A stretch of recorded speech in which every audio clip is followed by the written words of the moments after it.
മോഹൻലാലിൻ്റെയൊക്കെ ദൃശ്യമൊക്കെ പോയി ആരെങ്കിലുമൊക്കെ ഒന്ന് കാണുക. ദൃശ്യം 3 എന്നൊക്കെ പറഞ്ഞൊരു പടം ഇറങ്ങിയിട്ടുണ്ട്. കൂതറ പടമാണ്. നാട്ടുകാർ കണ്ടവർ മൊത്തം പറയുന്നുണ്ട്.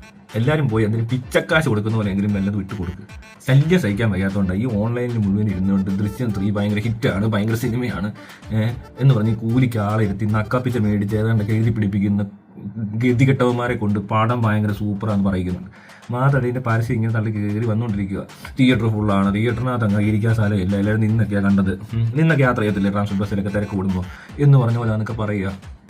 ആരെങ്കിലും എന്തെങ്കിലും ഈ പിച്ചക്കാർക്ക് കൊടുക്കാൻ പൈസ വെച്ചിട്ടുണ്ടെങ്കിലും പഴയ തുണിയൊക്കെ ഉണ്ടെങ്കിൽ കൊടുക്കുന്ന പോലെ കൊണ്ട് കൊടുക്കുക. തിയേറ്ററിലൊക്കെ കയറി ഇരുന്ന് കൊടുക്കുക. ശല്യം കൊണ്ടാണ് സഹിക്കാൻ മേല. ഇങ്ങനത്തെ ഒരു പടം പൊട്ടി എന്ന് പറഞ്ഞാലും ഇവന്മാരെ കൊണ്ട് എഴുതിപ്പിച്ച് ഈ സോഷ്യൽ മീഡിയ മുഴുവൻ നടക്കുക. പിന്നെ കുറേ തുരിഞ്ഞ റിവ്യൂ ഇടിക്കുക. ഭയങ്കര സിനിമയാണ്. ഇന്നലെ എൻ്റെ കൂട്ടുകാരൻ കണ്ടിട്ട് വന്നിട്ട് അവൻ പറയാം എന്തൊരു കഷ്ടമായി പോയെന്ന് അറിയത്തില്ല, കയറിയും പോയി കണ്ടും പോയെന്ന്. അതൊരു അവസ്ഥയാണ് ഈ കണ്ടു പോകുക എന്ന് പറയുന്നത്. മനസ്സിലായില്ലേ? നമുക്കിപ്പോൾ പൈസ പോകുന്നതല്ല ശരിക്കും ആൾക്കാരുടെ പ്രശ്നം. ഇത്രയും നേരം കളഞ്ഞു, അവർ ആ അളിഞ്ഞതെല്ലാം കണ്ടുകൊണ്ടിരുന്നു. നിങ്ങളൊന്ന് ആലോചിച്ച് നമ്മുടെ സമയത്തിന് ആണ് വാല്യൂ ശരിക്കും. മാത്രമല്ല നമ്മൾ ആ സമയം എന്ത് ചെയ്യുന്നു, എന്ത് കാണുന്നു, എന്ത് കേൾക്കുന്നു എന്നുള്ളത് വലിയൊരു വിഷയമാണ്. ഈ നാട്ടുകാർക്കുള്ള പകുതി സ്ട്രെസ് ഇവരുണ്ടാക്കി കൊടുക്കുന്നതാണെന്ന് എനിക്ക് തോന്നുന്നത്.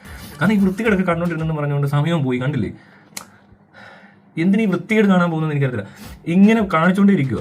ഇപ്പോൾ ഈ അവധിയാണ്, അപ്പോൾ ഈ പറഞ്ഞ പോലെ വല്ല ഫാമിലി ഓഡിയൻസിനൊക്കെ ടാർഗറ്റ് ചെയ്താണ് ഈ പടം വന്നിരിക്കുന്നത് തിയേറ്ററിൽ. പക്ഷേ ഇവരുടെ ഈ ഓൺലൈൻ ശല്യം സഹിക്കാൻ മേല. ആരെങ്കിലുമൊക്കെ ഒന്ന് പോയി ഒന്ന് കയറ്, നിങ്ങളൊക്കെ സിനിമ പോയി ഒന്ന് കാണാം. മോഹൻലാലിനെ ജീവിച്ച് പോട്ടെ. അവിടുത്തെ ബാക്കി ആന്റണി പെരുമാറോ ജിത്തു ജോസഫൊക്കെ നല്ല ഡയറക്ടറാണ്. ജിത്തു ജോസഫ് നല്ല ഡയറക്ടറാണെന്ന് പറയണം. പിന്നെ മോഹൻലാൽ നല്ല അഭിനയമാണെന്ന് പറയണം.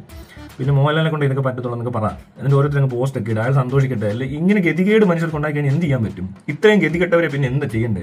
നിങ്ങൾ ആ പറഞ്ഞ പോലെ വല്ല കൈ വല്ല നക്കാപ്പിച്ച് വല്ല ഉണ്ട് അതൊക്കെ എടുത്ത് കൊണ്ട് കയറി തിയേറ്ററിലേക്ക് ഒരു അരമണിക്കൂർ എന്നിട്ട് തിരിച്ചറിഞ്ഞാലും കുഴപ്പമില്ല. ഇവർക്ക് ആശ കിട്ടിയാൽ മതി. മനസ്സിലായി? എന്നിട്ട് നല്ലത് പറയണം, അത്രേ ഉള്ളൂ. അല്ലാതെ വേറെ കാര്യമൊന്നുമില്ല. എന്നിട്ട് അങ്ങ് പറഞ്ഞേക്ക്. ഇവർക്ക് അതൊക്കെയാണ് വേണ്ടത്, അല്ല വേറെ ഒന്നിനും കൊള്ളത്തുമില്ല. ഇങ്ങനത്തെ പരിപാടി അവതരിപ്പിച്ചിട്ട് ഒരു സമാധാനം ഇല്ലാണ്ടാക്കിയേക്കോ. എവിടെ തിരിഞ്ഞാലും ഇത് തന്നെ ഭയങ്കര സംഭവമാണ്, ഭയങ്കര സിനിമയാണ്, ഭയങ്കര നടനാണ്, ഭയങ്കര ഷമിനായകനാണ്. എല്ലാവരും പറ്റിയൊന്ന് പോയി ദൃശ്യം 3 ഒന്ന് കാണണേ. വല്ല പള്ളിയിലൊക്കെ നേരത്തെ ഇടാനൊക്കെ പോകാറില്ല, അതിനും ഗുണമില്ല. മറ്റേ പിള്ളേർക്കൊക്കെ പൈസ കൊടുക്കുന്നത് ഗുണമുള്ള കാര്യം. അതുകൊണ്ടാണ് പറഞ്ഞത് ഇവർക്കൊക്കെ എന്തെങ്കിലുമൊക്കെ കാശ് വേണം, അല്ലെങ്കിൽ ഇവർക്ക് ലക്ഷറി ആയിട്ട് ജീവിക്കാൻ വേണ്ടി ഇത്രയൊന്നും കിട്ടിയാൽ പോരാ. അപ്പോൾ ഇവിടുത്തെ സാധാരണക്കാരായ നിങ്ങളൊക്കെ കഷ്ടപ്പെട്ടുണ്ടാക്കുന്ന പൈസ എന്ന് നല്ലൊരു വീതം എല്ലാ മാസവും അങ്ങ് അയച്ചു കൊടുക്കാൻ വല്ല ഗൂഗിൾ പേ വല്ലതും വല്ലതും തരാൻ പറ.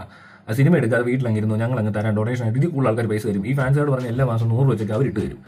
അത് ഇതിലും ഭേദമാണേ. അതിനൊരു മര്യാദയുണ്ട്, ഒരു മാന്യതയുണ്ട്. വയ്യാതായി ഇപ്പോൾ ഒന്നിനും കൊള്ളത്തില്ല, അല്ലെങ്കിൽ പറ്റുന്നില്ല. നമുക്ക് എല്ലാവർക്കും വരാം, അതെല്ലാവർക്കും വരുന്ന അവസ്ഥയാണ്. പക്ഷേ എനിക്ക് ലക്ഷറി ആയിട്ട് ജീവിക്കണം. അതിന് ഈ പാവങ്ങളെ ഇങ്ങനെ പറ്റിക്കേണ്ട ആവശ്യമൊന്നുമില്ല. അവരോട് പറഞ്ഞാൽ ചിലപ്പോൾ അവർ താല്പര്യമുള്ളവരാണ് ഈ സിനിമ കാണാതെ തന്നു കഴിഞ്ഞാൽ അവർ അത്ര സമയം ലാഭിക്കാം.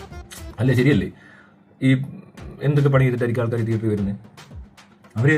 അവരതിന് പകരം ഇയാളോട് താല്പര്യമുള്ളതുകൊണ്ട് ഡൊണേഷനായിട്ട് ലക്ഷറി ആയിട്ട് ജീവിക്കാൻ വേണ്ടിയിട്ട് ഇവർക്ക് ഇത്രയും പേർക്കും എത്ര രൂപയാണോ ഇത്ര മാസം കൂടി ഇരിക്കുമ്പോഴാണ് ഇവരുടെ പടം വരുന്നത്. ഇതിൽ കൂടുതൽ പൈസ കിട്ടുമെന്നേ. ഒരു വീഡിയോ ഇട്ടാൽ മതി എന്നെ സഹായിക്കണമെന്നൊക്കെ പറഞ്ഞു. അല്ല പിന്നെ എന്ത് പറയണ്ടേ?